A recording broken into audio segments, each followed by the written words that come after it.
Hey! Tambala na! At eto na sila, ang nag-iisang masugid na tagahanga ni Nicole Yala. Chris Chuper! Kasama ang nag-iisang die-hard fan ni Chris Chuper. Nicole Yala! Mula sa Mahiwagang Burnay, ang kwento.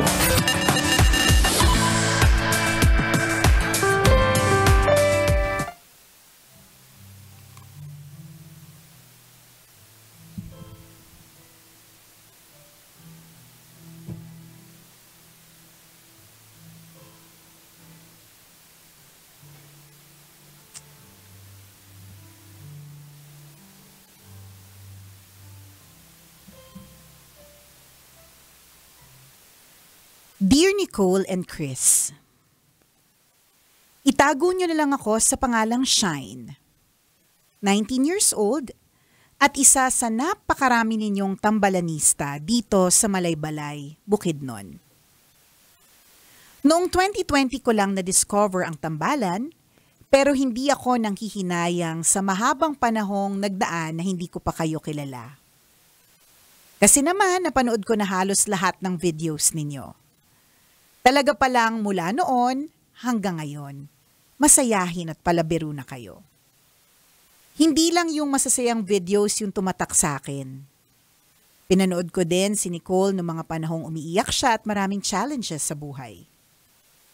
Humanga ako ng tuluyan nung mapanood ko yung pinagdaanan niya last 2021 as a parent. Bata pa ako pero marami na rin akong dalahin sa buhay.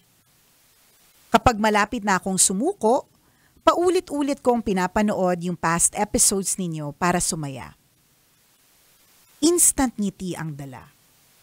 Madalas napapahagalpak pa ako sa kakatawa. You also inspire me kasi lagi kong iniisip na kung kinaya nyo yung mga pagsubok na dumaan sa buhay ninyo, edi kaya ko din. Hindi man tayo pareho ng pinagdadaanan, nagkakaroon ako ng lakas ng loob na malalampasan ko anuman ang unos na dumating kasi nakita ko kung paano nyo pinagtatagumpayan ang buhay ninyo araw-araw. Anuman ang mangyari, lagi kayong nakangiti. Laging positive. Laging nagpapasaya ng iba. Tambalan, maraming salamat sa sayang dala ninyo sa aming mga listeners everyday.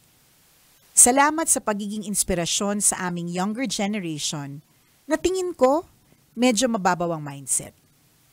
At sana isang araw, makita ko kayo ng personal. Ang inyong tambalanista since 2020, Shine.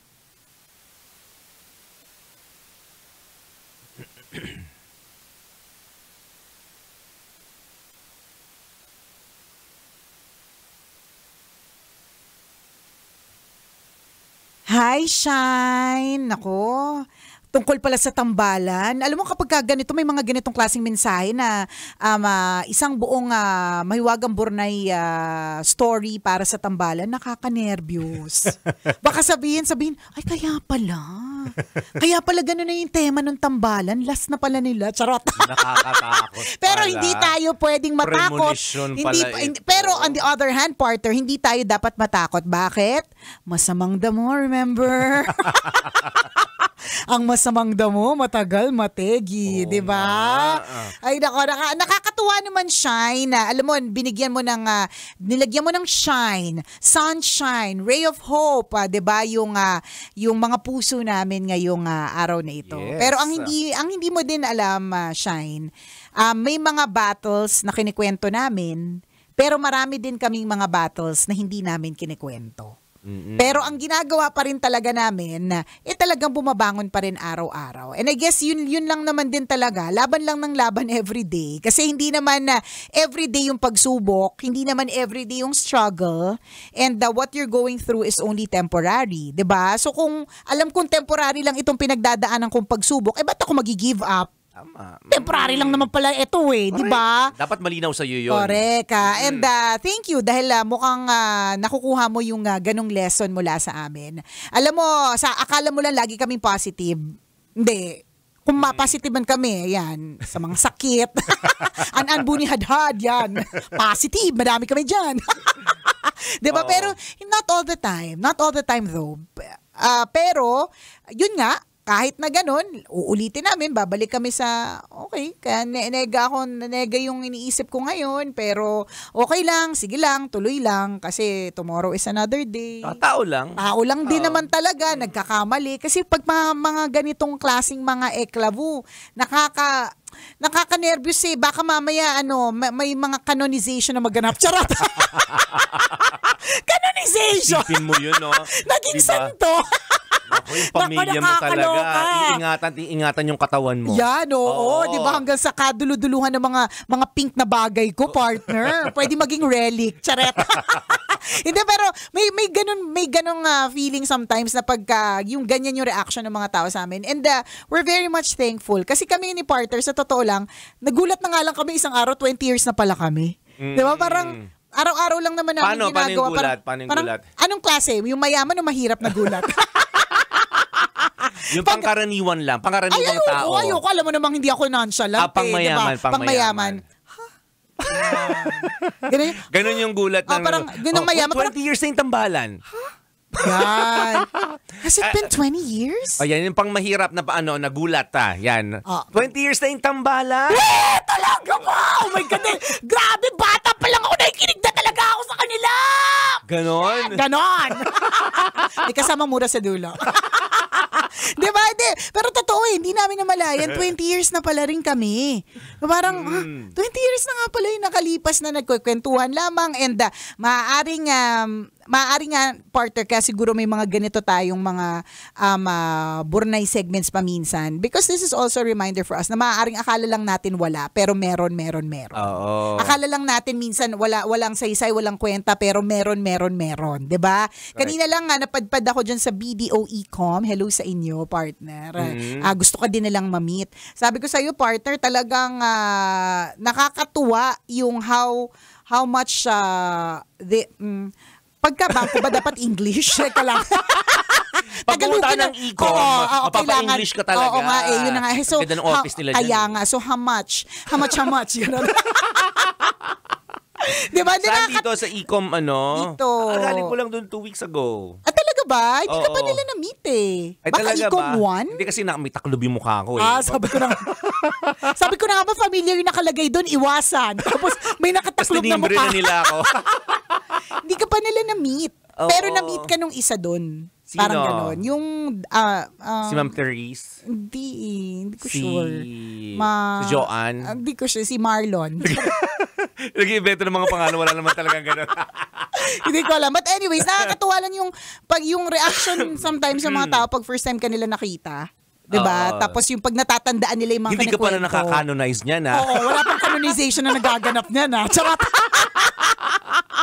Wala pang canonization na nagaganap. Pero thank you. Nakakatuwa kasi kayo, lagi yung sinasabi, buti na lang may tambalan na mapapakinggan. Kahapon, meron kaming inattenda na awarding ceremony na thank you by the way sa Sovereign Seal, Business Seal of Awards. Of achievers and remarkable and outstanding people in the neighborhood. Yan.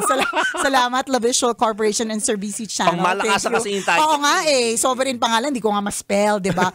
Meron tayong na-meet doon na si Richelle ng When in Rizal na paulit-ulit niyang sinasabi na tayo yung kasama niya sa LRT, yung mga ganon. Tas madami tayong naririnig na ganon, kayo po yung nagtawid ng college life namin, kayo pong kasama namin sa may hirap ng mga commute, di ba?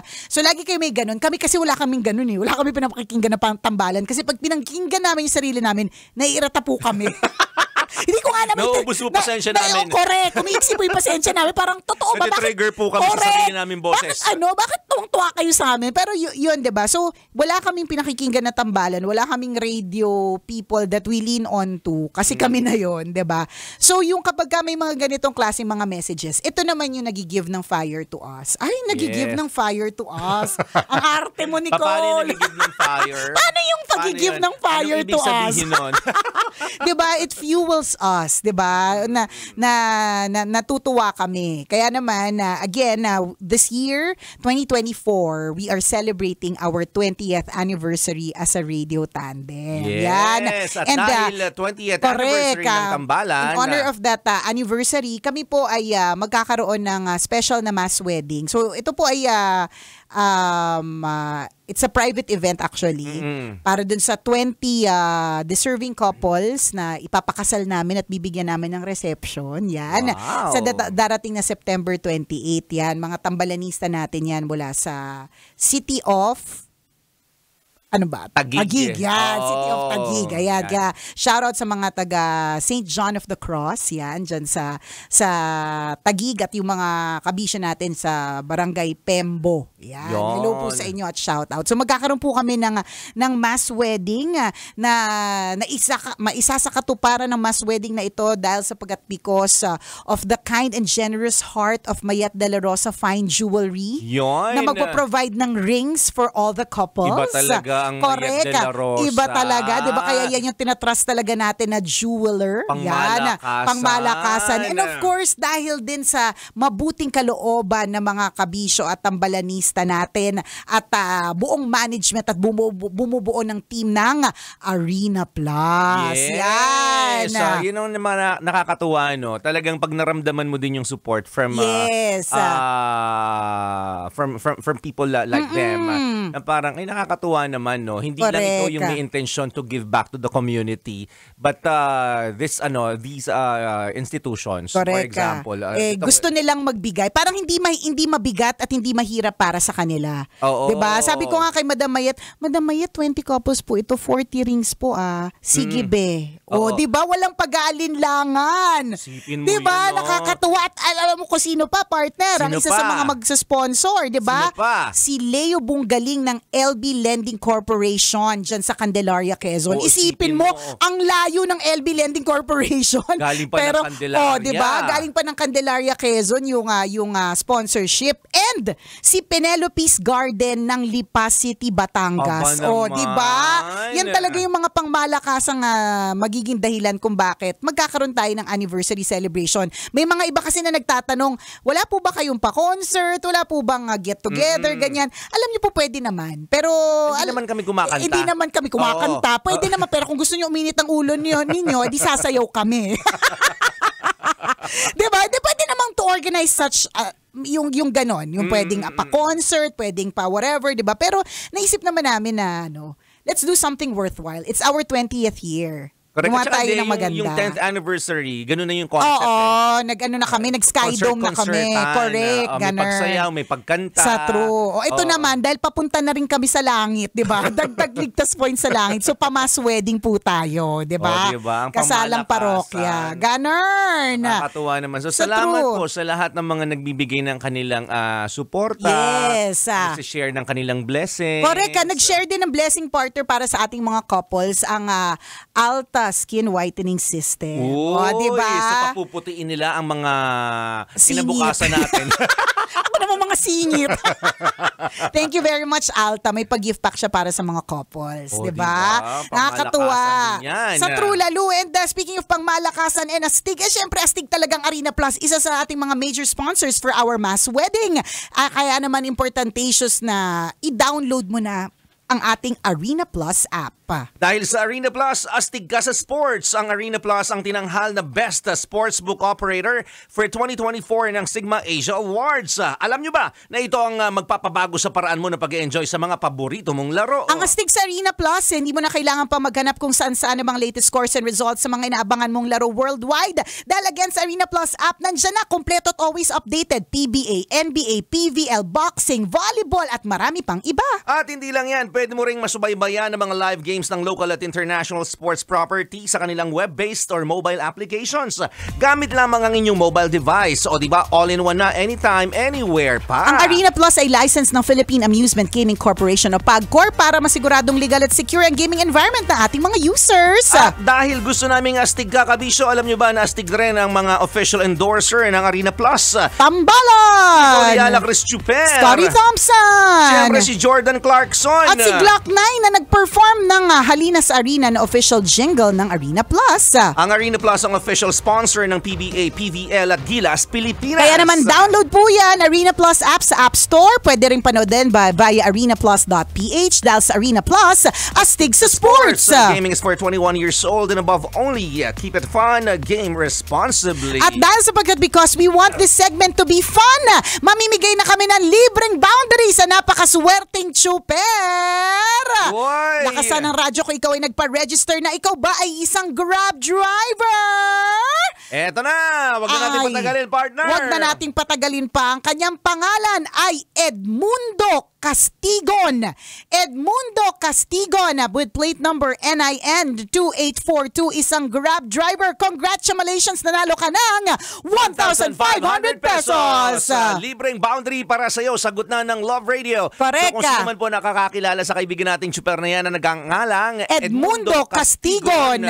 Punta ka na agad dito sa Love Radio. Papuntahin na po agad siya dito sa aming istasyon at naghihintay na ang kanyang libreng boundary. Actually, 1,500 pesos na ito para sa iyo, Kuya Edmundo. Pero kung makakarating ka agad dito within 2 hours na may dalang bimpong may amoy, yan pa rin talagang gusto ko eh. Idadagdagan naman ng 500 pesos yung 1,500 mo. Ayan. Kahinaan mo talaga yung may amoy, Gusto ko partner. talaga yung may amoy. Kailangan pa bang i-memorize yan? Basic! Kailangan pa bang i-memorize yan? Love Radio. Basic!